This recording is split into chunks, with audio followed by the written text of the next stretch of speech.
this Wendy Williams situation is really stressing me out.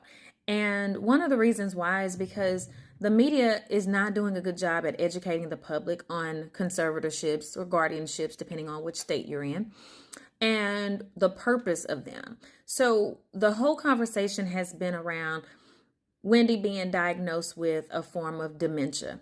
Okay. Now, anybody who has had a loved one who has suffered from dementia understands that there are levels to it. And just the diagnosis alone doesn't necessarily mean that the person that's been diagnosed immediately loses the ability to make decisions for themselves, right? And then, even if a person is deemed disabled, being disabled does not mean that you need a conservator. Being disabled doesn't mean that you have to have someone to stand in your shoes.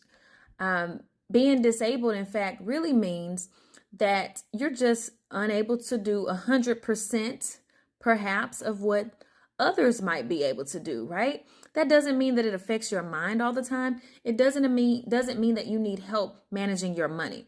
So here's the other part that bothers me about the Wendy Williams situation is that what we see is that it looks like she's like locked up in this facility, right?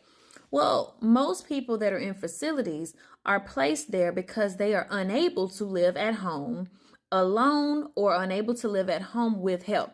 I am struggling to understand why someone who appears to have had sufficient money can't pay for help in her own home. Why she must be behind locked doors in a facility. Now, granted, we don't know everything.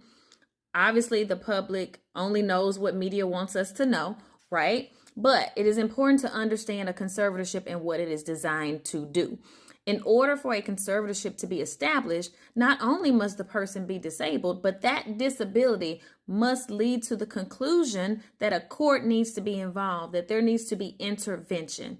All right? Doesn't just mean that, oh, you're disabled, so now you need a conservator. No, you have to be disabled to the point where, number one, you have not done an estate plan and already appointed your power of attorney. And then number two, because of the disability, you need the assistance of the court. And I'm struggling to see where in the public this has been shown related to the Wendy Williams guardianship. Now, maybe it has been, maybe I just don't see it. I don't know, but I am struggling so much with the evidence that's been introduced against her. Now, that said, HIPAA is going to prevent a lot of this information to come out, right? It's not going to all be told to us. But if those of you are living with loved ones who are disabled, understand that the